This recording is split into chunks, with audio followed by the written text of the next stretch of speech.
आगामी नागपुर मनपा चुनाव से पहले वंचित बहुजन आघाड़ी और कांग्रेस के बीच गठबंधन की चर्चा पूरी तरह ठंडी पड़ गई है। वीबीए के चुनाव पर्यवेक्षक प्राध्यापक अनिकेत ने स्पष्ट किया कि कांग्रेस का अहंकारी और अपमानजनक प्रस्ताव खारिज कर दिया गया है। उन्होंने कहा कि बहुजन समाज किसी की निजी संपत्ति नहीं है। अब नागपुर में कांग्रेस की पाटिल की के खिलाफ सीधा संघर्ष होगा, जो केवल चुनाव तक सीमित नहीं बल्कि बहुजन समाज के स्वाभिमान की रक्षा का मामला है। जे कोणी बाबासाहेबांनी सांगितलेल्या मानवीयतेविषयी ज्यांचे कोणाचे विचार असतील आणि ज्यांच्या डोक्यात पाटीलकीचं खूळ नसेल त्यांच्याबरोबर आम्ही बोलायला तयार आहोत। पाटीलकीचा विचार कोणाच्या डोक्यात सुरू आहे? तुम्ही काँग्रेसचं वारंवार नाव घेताय, पण तुम्हाला कोण पाटीलकी वाटतं आणि कोणाबरोबर स्थानिक नेतृत्व युती करणार आहे? स्थानिक नेतृत्व, इथलं स्थानिक नेतृत्व। कारण मुंबईमध्ये तर युती झालीच ना, मुंबईत जर युती होऊ शकते, नागपुरातही ती होऊ शकली असती। मग तुमची युती कोणाबरोबर होणार आहे आणि किती संघटना तुमच्या बरोबर आहेत? संघटना छोटे मोठे जे संघटना जे आहेत, म्हणजे सामाजिक संघटना जे आहेत ते आमच्या सोबत आहेत।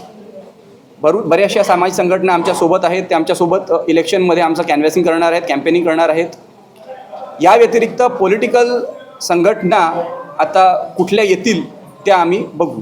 म्हणजे आता तुम्ही म्हणताय की आम्ही युती करणार नाही काँग्रेस सोबत वगैरे, आणि समजा तुम्हाला जर शेवटच्या टप्प्यावर जर कोणी म्हणाले की युती करू, तर काय तुमचं विजन काय राहणार आहे त्या बाबतीमध्ये सांगा। आणि निवडून आल्यानंतर तुम्ही जे आता कमेंटमेंट करताय तर ते जे राहिलेले जे काम आहे, रखडलेले काम आहे, बहुजन वंचित आघाडी पूर्ण करणार नाही? डेफिनेटली वंचित बहुजन आघाडी जी आहे ही नेहमीच, जेव्हा आपण वंचितांची आघाडी म्हणतोय तर आपण डिप्राइव्ड अँड डिप्रेस्ड क्लासेस जे आहेत त्यांना रिप्रेझेंटेशन देण्याचा प्रयत्न करतो। आणि श्रद्धेय बाळासाहेब आंबेडकरांनी नेहमीच ते केलेलं आहे। विधानसभा इलेक्शन्समध्ये सुद्धा वंचित बहुजन आघाडी हा नागपुरात तरी एकमेव पक्ष होता ज्याने मायक्रो ओबीसींना तिकीट देऊन त्यांना पुढे आणण्याचा प्रयत्न केला होता। गणेश भाऊ हरखंडेंच्या माध्यमातून आम्ही धोबी समाजाला तिकीट दिली होती। रिप्रेझेंटेशन आणि प्रतिनिधित्व हा आमचा कोर एजेंडा आहे। इलेक्शन्समध्ये पॉवर डायनॅमिक्समध्ये रिप्रेझेंटेशन द्यावं आणि मायक्रोजला जे वंचित शोषित वर्ग आहे याला पुढे आणण्यासाठी आमचे प्रयत्न राहतील।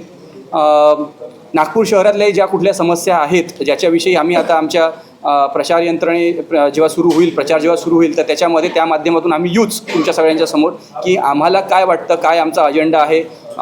एज्युकेशन असावं किंवा एम्प्लॉयमेंट असावं, या व्यतिरिक्त ट्रॅफिकची समस्या नागपुरात खूप मोठ्या प्रमाणामध्ये आहे। आपल्याकडे इथे मोठे मोठे मंत्री होऊन गेलेले आहेत, मोठे मोठे मंत्री आहेत, पण तरीसुद्धा आपण ट्रॅफिकचा जो इश्यू फेस करतो आहे, कॉन्क्रिटीकरण ज्याप्रमाणे होत आहे तो एक इश्यू आहे। या सगळ्या इश्यूजवरती मेट्रोचा एक इश्यू आहे। म्हणजे तुम्ही बघाल की मेट्रो पुढे म्हटल्या जात आहे की NMC ही मेट्रो टेक ओव्हर करेल, पण तुम्ही एकीकडे मेट्रोचा बजेट बघा, दुसरीकडे तुम्ही NMCचा बजेट बघा। NMCने जर मेट्रो टेक ओव्हर केली तर NMCच्या हातात काय राहील शहर चालवायसाठी? तर असे अनेक प्रश्न आहेत ज्याच्यावरती आम्ही भाष्य करू, ज्याच्यासाठी ज्याच्या फेवरमध्ये आम्ही पब्लिकपर्यंत येऊ। आणि वंचित बहुजन आघाडीचा झेंडा लहराता पाहायला मिळेल महानगरपालिकेवर?